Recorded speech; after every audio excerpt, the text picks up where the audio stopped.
হবিগঞ্জের মোশাররফ নামে একজন, সে বলেছে নেকাব মুসলমানদের ড্রেসই না, নেকাব মুসলমানদের ড্রেসই না। ইহুদি নারীরা যখন যুদ্ধ কার্যক্রম করতো তখন নেকাব, আর উনি যেটা পড়ছেন এটা নাম হলো হিজাব। হিজাব হইল মুসলমানের ড্রেস। নেকাব অর্থাৎ চেহারা আবৃত করে রাখা, শুধু চোখ খুলে রাখা, এটা মুসলমান নারীদের পোশাক হতে পারে না। এটা হলো ইহুদি পতিতাদের পোশাক। বলেন নাউজুবিল্লাহ। পতিতাদের পোশাক বলেছে এই নেকাবকে, এই বুরকাকে। এরপরে মুসলমান তার বিরুদ্ধে কোনো অ্যাকশন নিচ্ছে না। এরপরেও ধর্মীয় অনুভূতিতে আঘাত করার অপরাধে এখনো পর্যন্ত তাকে গ্রেফতার করা হয়েছে না, হয় নাই। ধর্মীয় অনুভূতিতে আঘাত করার কারণে এখনো পর্যন্ত সে ক্ষমা চায় না। আমরা মুসলমানরা বলতে চাই, হে মোশাররফ ঠাকুর সাহেব, এটা 92% মুসলমানের দেশ, এটা বুরকাওয়ালা পর্দাওয়ালি মা বোনদের দেশ, এটা আলেম ওলামাদের দেশ, এটা মুসলমানদের দেশ। এখানে তাসলিমা নাসরিনের পক্ষপাতিত্ব করে বুরকার বিরোধিতা করবেন, নেকাবের বিরোধিতা করবেন, পিঠের চামড়া থাকবে না। কথা বলেন ঠিক না? তাসলিমা নাসরিন নেকাবের বিরোধিতা করে, বুরকার বিরোধিতা করে, আল্লাহর নবীর শানে গুস্তাখি করে এই বাংলাদেশে টিকে থাকতে পারে না। আপনি কে বুরকার বিরুদ্ধে কথা বলবেন, আল্লাহর আইনের বিরুদ্ধে কথা বলবেন, আল্লাহর ইসলামের পবিত্র বিধানের বিরুদ্ধে কথা বলবেন?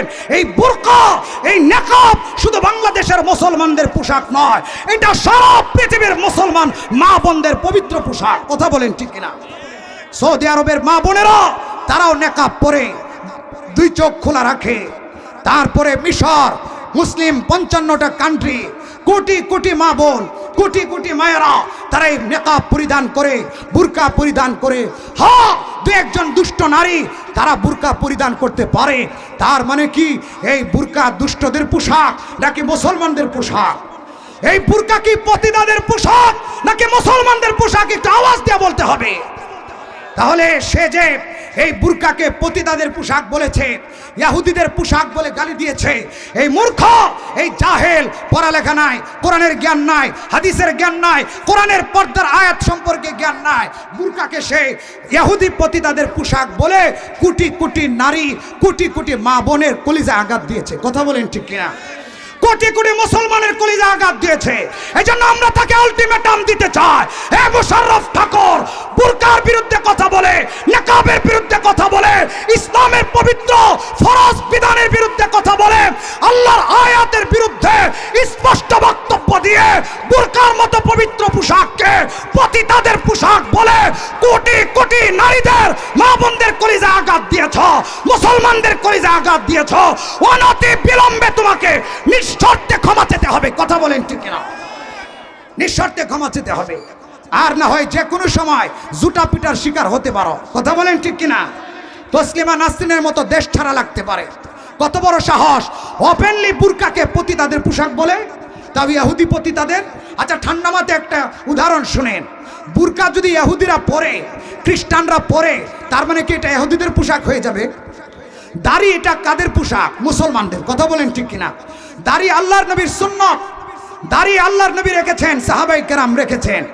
এই দাড়ি যদি কোনো ইহুদি রাখে, দাড়ি হলো মুসলমানদের পোশাক, নবীজির পোশাক, নবীজির সুন্নাত। এখন ইহুদিরা যদি দাড়ি রাখে, রাখতেছে বটে, খ্রিস্টানরা যদি দাড়ি রাখে, রাখতেছে বটে, হিন্দু ভাইয়েরা যদি দাড়ি রাখে, রাখতেছেও বটে, এরপরে অন্যান্য ঠাকুরেরা দাড়ি রাখে, রাখতেছেও বটে। তার মানে এই দাড়ি কি ইহুদি, খ্রিস্টান, হিন্দু ঠাকুরদের পোশাক হয়ে গেছে? তার মানে বলতে হবে দাড়ি মুসলমানের পোশাক না, দাড়ি কেটে ফেলো। কারণ আবু জাহাল দাড়ি রেখেছে, আবু লাহাব দাড়ি রেখেছে, এরপরে বাংলাদেশের অনেক হিন্দু ঠাকুররা দাড়ি রাখে, ভারতে অনেক হিন্দু ঠাকুররা দাড়ি রাখে, শিখরা দেখবেন লম্বা লম্বা দাড়ি রাখে, ইহুদিরা দাড়ি রাখে। তার মানে কি দাড়ি তাদের পোশাক হয়ে গেছে নাকি মুসলমানদের পোশাক? দাড়ি আল্লাহর নবীর সুন্নাত, দাড়ি মুসলমানদের পোশাক। দাড়ির ব্যাপারে যদি কেউ বলে এই দাড়ি ইহুদিদের পোশাক, এটা মুসলমানের পোশাক হতে পারে না, তাহলে তেমনি যেমনি ভাবে সে নাস্তিকতা করেছে, আল্লাহর নবীর দাড়ির বিরুদ্ধে কথা বলে সে আল্লাহর সাথে, নবীজির সাথে দুশমনি করেছে, তেমনি ভাবে মুসলমানদের পবিত্র পোশাকের বিরুদ্ধে কথা বলে সে ইসলামের সাথে, মুসলমানদের সাথে দুশমনি করে নাস্তিকতা করেছে।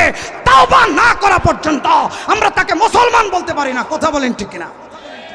তওবা করতে হবে, নিঃশর্ত ক্ষমা চাইতে হবে। কথা বলেন ঠিক কিনা? একটা যুবকের কথা বলে আমি আমার আলোচনার ইতি টানছি, আমি আমার আলোচনার শেষ পর্যায়ে নিয়ে যাচ্ছি। একজন যুবক খুতবাতে জুলফিকারের মধ্যে আল্লামা জুলফিকার আলী নকশবন্দি রহমাতুল্লাহি আলাইহি লিখেছে, একটা যুবক সে একজন আল্লাহওয়ালার দরবারে গিয়েছে, যায় বলে, হুজুর আমার দ্বারা অনেক গুনাহ কন্ট্রোল করা সম্ভব হয়, কিন্তু একটা গুনাহ আমার দ্বারা কন্ট্রোল হয় না, সেটা হলো চোখের গুনাহ। চোখের গুনাহ, চোখের জিনা থেকে আমি বাঁচতে পারি না। আমি রাস্তা দিয়ে বের হলে আমি বেগানা নারীর দিকে তাকায় থাকি, আমার চোখ আমি হেফাজত করতে, আমার চোখ কন্ট্রোল করতে পারি না, বেপরদা বেগানা নারীর দিকে আমার চোখ চলে যায়।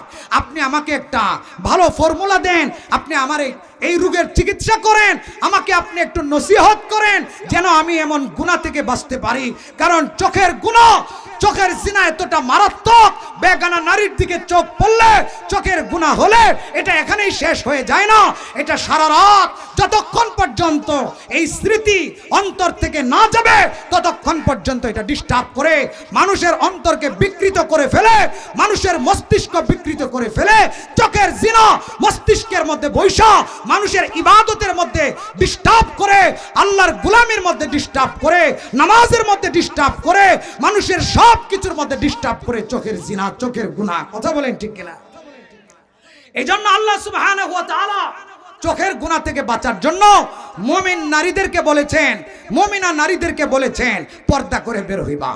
আর পুরুষদেরকে বলেছেন তোমরা রাস্তা দিয়ে হাঁটলে তোমরা মাথা নিচু করে দৃষ্টি অবনত করে হাঁটবা, প্রয়োজন ছাড়া বেগানা নারীর দিকে তোমরা দৃষ্টি দিবে না। আল্লাহ সুবহানাহু ওয়া তাআলা কোরআনুল কারীমে বলেছেন। আল্লাহ রাব্বুল আলামিন ডাক দিয়ে বলেন, কুল লিল মুমিনিনা ইয়াগুদ্দু মিন আবসারিহিম ওয়া ইয়াহফাযু ফুরুজাহুম।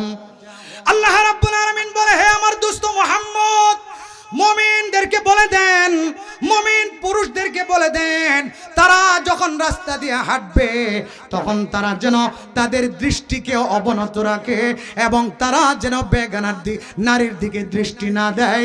এর কারণে তারা জিনা, ব্যভিচার সহ বড় বড় অপরাধ থেকে বাঁচতে পারবে। তেমনি ভাবে আপনি মুমিনা নারীদেরকে বলে দেন, মা জাতিকে বলে দেন, বোন জাতিকে বলে দেন, ওয়াকুল লিল মুমিনাতি ইয়াগদুদনা মিন আবসারিহিন্না ওয়া ইয়াহফাযুনা ফুরুজাহুন্না। আপনি মুমিনা নারীদেরকে বলে দেন তারা যখন রাস্তা দিয়ে চলবে তারাও যেন দৃষ্টি অবনত করে। আর আল্লাহ সুবহানাহু ওয়া তাআলা অন্য আয়াতে মুমিনা নারীদেরকে ডাক দেয়া বলে, পুরুষদের নির্যাতন থেকে যদি তোমরা বাঁচতে চাও, পুরুষদের টিজিং থেকে যদি তোমরা বাঁচতে চাও, পুরুষদের খারাপ দৃষ্টি থেকে যদি তোমরা বাঁচতে চাও, লম্পটদের হাত থেকে যদি তোমরা বাঁচতে চাও, তাহলে জিলবাব পরিধান করো, মাথা থেকে নিয়ে পা পর্যন্ত পর্দা অবলম্বন করো। কথা বলেন ঠিক কিনা? আল্লাহ রাব্বুল আলামিন ডাক দিয়া বলেন, ইয়া আইয়ুহান النبي قل لأزواجك وبناتك ونساء المؤمنين يدنين عليهن من جلابيبهن ذلك أدنى أن يعرفن فلا يؤذين। আল্লাহ রাব্বুল আলামিন ডাক দেয়া বলে, হে আমার দোস্ত মুহাম্মদ, আপনার স্ত্রী, আপনার কন্যা, মুমিন মুসলমানদের নারীদেরকে আপনি জানায় দেন, তারা যখন ঘর থেকে বের হবে, তারা যখন রাস্তা দিয়ে বের হবে, তারা যেন জিলবাব পরিধান করে, মাথা থেকে নিয়ে পা পর্যন্ত বুরকা পরিধান করে, নেকাব পরিধান করে, শুধুমাত্র রাস্তা দেখার জন্য এক চোখ অথবা দুই চোখ খোলা রাখবে। এই ব্যাখ্যাটা আমরা করি নাই, রইসুল মুফাসসিরিন সাহাবায়ে কেরাম ব্যাখ্যা করেছেন, শুধুমাত্র রাস্তা দেখার জন্য এক চোখ খোলা রাখবে অথবা দুই চোখ খোলা রাখবে। এতে করে লাভটা কি? আল্লাহ নিজে ডাক দেয়া বলেন, এত করে লম্পট পুরুষেরা তোমাদেরকে চিনতেও পারবে না, তোমাদের কোনো ক্ষতিও করতে পারবে না, ইফতিজিং করতে পারবে না, নির্যাতন করতে পারবে না, ধর্ষণ করতে পারবে না। কথা বলেন ঠিক কিনা?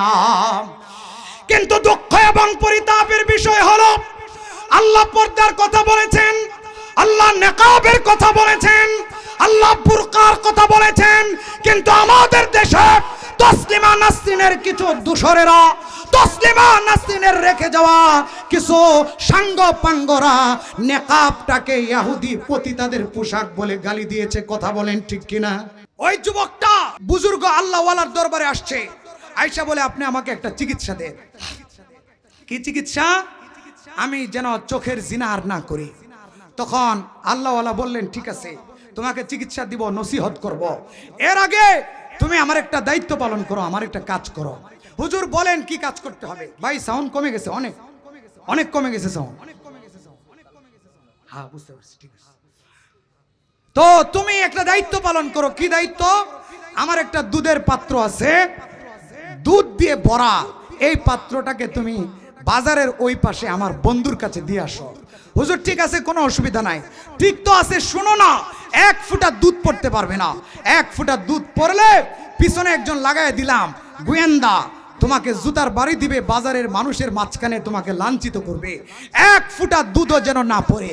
আর আল্লাহওয়ালা ইচ্ছা করে দুধের পাত্রটা একটু বইরা দিলেন। বেশি নাড়া খাইলে, ধাক্কা লাগলে, হুচট খাইলে, অন্য মনস্ক হইলে পড়ে যাওয়ার সম্ভাবনা আছে। আর মনোযোগ সহকারে নিয়ে গেলে পড়বে না।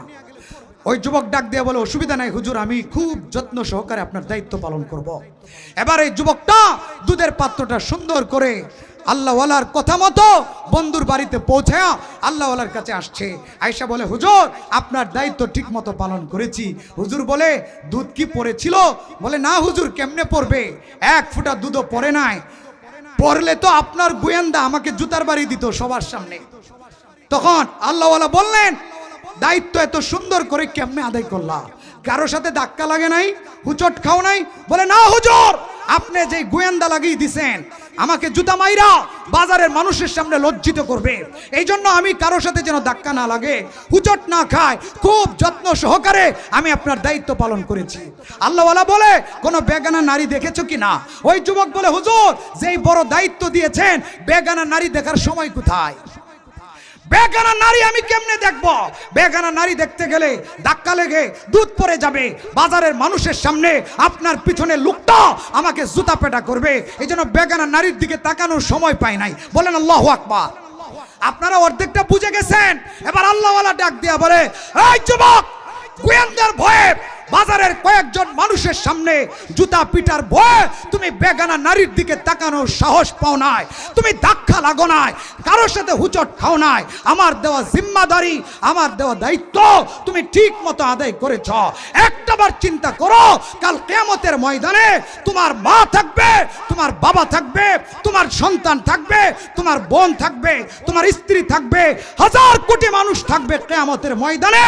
তুমি যদি বেগানা নারীর দিকে তাকায় গুনাহ করে জাহান্নামী হও, কাল কিয়ামতের ময়দানে এই লাখো কোটি মানুষের সামনে যখন তোমাকে জুতা পেটা করা হবে, লাঞ্ছিত আর অপমানিত করা হবে, ওইটা কেমনে তুমি সহ্য করবা?